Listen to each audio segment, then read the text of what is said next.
پہلی چیز جس کی طرف ہم سب کو متوجہ ہونا چاہیے رمضان المبارک کے آنے سے پہلے، وہ ہے رمضان کی تیاری۔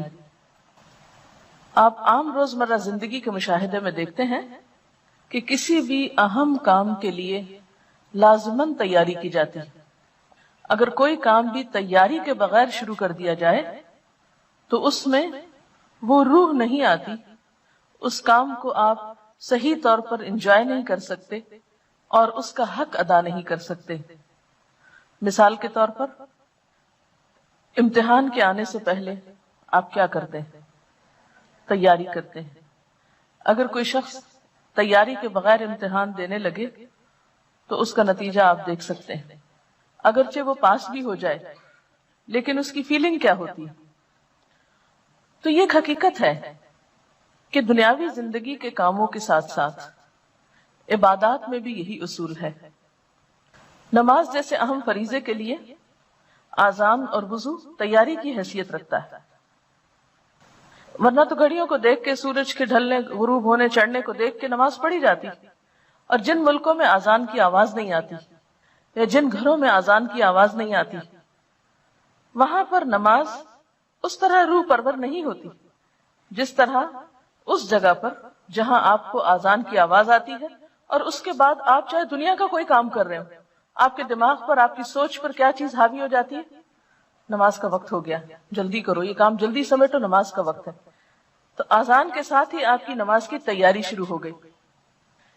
تو گویا کوئی بھی کام ہو اس سے پہلے تیاری کا کرنا، اور تیاری میں دو چیزیں آتی ہیں، نمبر 1 ذہنی تیاری اور نمبر 2 عملی تیاری۔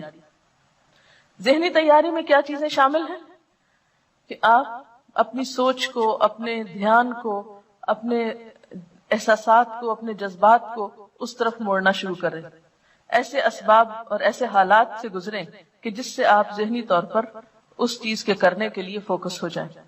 عملی تیاری میں کیا چیز آتی ہے کہ مثلا آپ کو معلوم ہے کہ رمضان میں آپ کو اتنا راشن چاہیے، جیسے گھریلو خواتین ہیں جو گھر چلاتی ہیں، اتنا راشن چاہیے، یہ چیزیں خریدنا ہے، یا عید پہ کپڑے بنانا ہے، یا اور جو بھی آپ سمجھتے ہیں کہ آپ کو اتنے لوگوں کو روزہ افطار کرانا ہے، یا زکوٰۃ دینا ہے، یا صدقہ خیرات کرنا ہے، یا درس قرآن دینا ہے، یا جو بھی کام آپ رمضان میں کرنے والے ہیں، اگر بیٹھ کر رمضان سے پہلے ان کے بارے میں مذاکرہ کر لیں، ڈسکشنز کر لیں، گفتگو کر لیں، تیاری کر لیں، عملی طور پر آپ بازار جا کر اپنا حساب کتاب کر لیں کہ کتنا خرید و فروخت کرنی، یا منگوا لیں، اگر آپ خود نہیں جاتے تو بھی منگوا کے سب چیزیں کچن کی ایک طرح سے دوبارہ سیٹنگ کر کے ہر چیز سحری افطاری کے اعتبار سے، پھر ٹائم ٹیبل آپ کے پاس میں ہونا چاہیے جس کو دیکھ کے آپ سحری افطاری کے اوقات فالو کرتے ہیں۔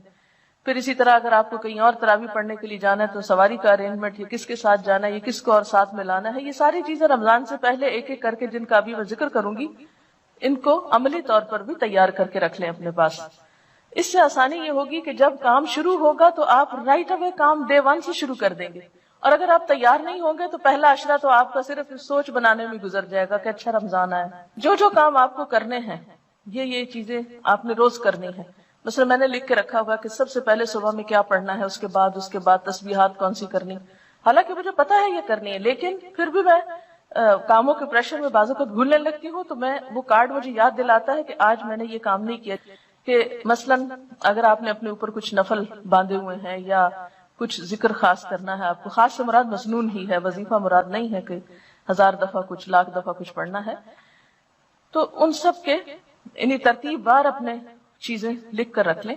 پھر یہ ہے کہ جائے نمازیں وغیرہ دھو کے صاف ستھری کر لیں، کیونکہ افسوس کے ساتھ کہنا پڑتا ہے کہ بعض گھرانوں میں اس کا اہتمام نہیں ہوتا، اور بہت فریکوینٹلی یہ چیز دیکھنے میں آتی ہے کہ لوگ سارا گھر صاف رکھتے اور ایک جائے نماز گندی رہ جاتی، شاید وہ مائنڈ کرتے ہیں اس کو دھونا یا گناہ سمجھتے ہیں۔ تو عبادت میں لطف کے لیے کیا ہے، تھوڑا سا گھر کی صفائی کو بھی دیکھ لیں، کچن کی صفائی، گھر کی صفائی، اپنے بیڈ کی، کمرے کی، جہاں آپ کو عبادت کرنی ہے، جہاں پڑھنا ہے، کتابوں کی شیلف کی، الماری کی، یعنی ہر ایک چیز جو ہے بالکل ترتیب سے کر لیں، اور اتنی ترتیب سے کر لیں، بلکہ میں تو بعض اوقات یہ کیا کرتی تھی کہ جو بیڈ بستر وغیرہ سال بھر اٹھتے رکھے جاتے ہیں، وہ میں رمضان سے پہلے چادریں، ہر چیز اس طرح ایسی جگہ پہ رکھ لیتی تھی کہ بس صرف 1 منٹ اس میں لگے اور ہر چیز جلدی جلدی تبدیل ہو جائے۔ اور لانڈری بھی رمضان کے لیے بچا کے نہیں رکھیں، سب کچھ واش کر لیں، کلین کر لیں. اور اس طرح آپ جب رمضان، جیسے لوگ عید کی تیاری کرتے ہیں، تو عید سے بڑھ کر آپ رمضان کے لیے عملی طور پر تیار ہو جائیں، اور ساتھ ساتھ کارڈ پر ذہنی طور پر عبادات کی تفصیل لکھ کر وہ تیاری کر لیں. اور پھر خاص طور پر یہ بات کہ کوئی بھی نیکی جو نفل کا درجہ رکھتی ہے عام دنوں میں، وہ رمضان میں فرض کا اجر و ثواب پاتی. جو عام دنوں میں نفل کا مقام رکھتی ہے وہ رمضان میں فرض کا مقام رکھتی. پھر اسی طرح فرض جو ہے وہ 70 فرض کے برابر ہو جاتا ہے. پھر اس میں ہمدردی اور غمخواری کا مہینہ ہے، تو ایک دوسرے کے ساتھ آپ ہمدردی اور غمخواری کس طرح کریں. پھر اسی طرح شہر المواسات کے علاوہ خاص طور پر افطار کا جو اجر بتایا گیا ہے، تو اس میں بھی آپ دیکھیے کہ گھر والوں کو بھی آپ افطار کرا سکتے ہیں. افطار پارٹی سے مراد نہیں ہے، اس سے افطار کرانا مراد ہے. کھجور کے ساتھ، پانی کے گھونٹ سے، لسی کے گھونٹ سے، جو بھی اویلیبل ہے. پھر خاص طور پر سروینٹس کے بارے میں حضور صلی اللہ علیہ وسلم نے توجہ دلائی کہ ان کے اوپر ایسا بوجھ نہ ڈالا جائے کہ جو اٹھا نہ سکیں. عام طور پر لوگ آخری وقت میں گرم پراٹھا کھاتے رہتے ہیں اور دوسروں کی سحری کا خیال نہیں رکھتے کہ ان لوگوں کو خود بھی کھانی، یا وہ لوگ بہت ارلی بیچارے کھا کے پھر سارے گھر کو سرو کرتے ہیں. ہم خود سوتے ہیں اور ان کو کام میں لگائے رکھتے ہیں. تو ان چیزوں کا بھی تھوڑا دھیان رکھنا ہے. پھر اسی طرح افطار کے وقت میں بھی ان کی مدد کرنا، ٹیبل لگانے میں، اٹھانے میں، برتن دھلوانے میں، تاکہ وہ بھی نماز پڑھ سکے. دیکھیں وہ نماز کیسی ہے جو آپ خود پڑھ رہے ہیں اور آپ کے گھر کے مسلمان سروینٹس نماز نہیں پڑھ رہے.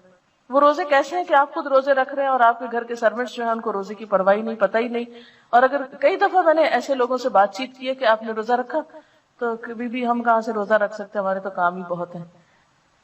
تو اتنا اس وقت افسوس ہوتا ہے کہ کیا یہ نہیں ہو سکتا کہ رمضان میں کچھ کام کم کر لیں. کئی لوگ تو نئے کام شروع کر لیتے ہیں، گھروں کی سفیدی شروع کر دیتے ہیں، پینٹ کرانے لگتے ہیں، فرنیچر بدلوانے لگتے ہیں. وہ کہتے ہیں اور تو کوئی کام نہیں ہے اب، کیونکہ دن کی پارٹیاں کافی پارٹیز ختم ہو جاتی ہیں. تو وہ اس مہینے کو کس طرح لیتے ہیں؟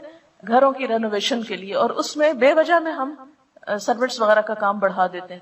تو اس چیز سے پرہیز کرنے کی ضرورت ہے کہ اس مہینے کو عبادت کا مہینہ سمجھ کے منایا جائے، نہ کہ دنیا داری کرتے ہوئے.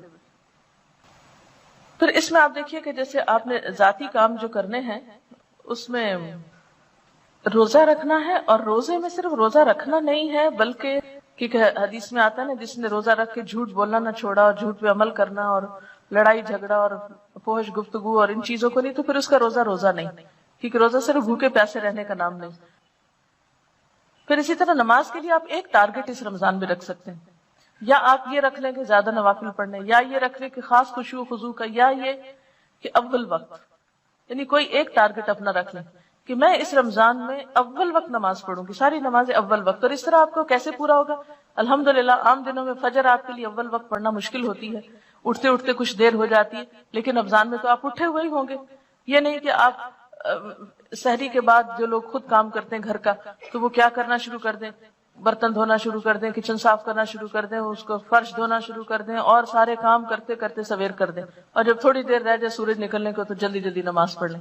یہ نہیں کرنا، طویل نماز پڑھیں. کیونکہ فجر کی نماز جو ہے آپ صلی اللہ علیہ وسلم کی سب نمازوں سے زیادہ طویل ہوتی تھی. تو اس کو مسنون طریقے سے پڑھنے کے لیے آپ کو کیا کرنا ہوگا؟ آپ اندھیرے میں شروع کرتے تھے اور تھوڑی تھوڑی روشنی ہو جاتی تھی جب ختم کرتے تھے. ہم لوگوں نے کتنی دفعہ زندگی میں مسنون نماز فجر کی پڑھی. تو یہ رمضان کا موقع اگر آ رہا ہے تو کوشش کریں کہ اس میں اس سنت پر عمل ہو جائے. تو ساری نمازوں کو اول وقت میں، یعنی یہ جو عبادات ہے رمضان میں ذاتی عبادات، اس میں روزے کو، حقیقی روزہ، نماز کو، اول وقت کی نماز اور خشوع و خضوع. پھر اسی طرح نوافل میں جو جو چیزیں آپ کر سکتے ہوں، اور اس میں خاص طور پر قیام اللیل یعنی جو تراویح کی نماز ہے اس کا اہتمام، کیونکہ ایک نفل جو ہے وہ فرض کے برابر ہے.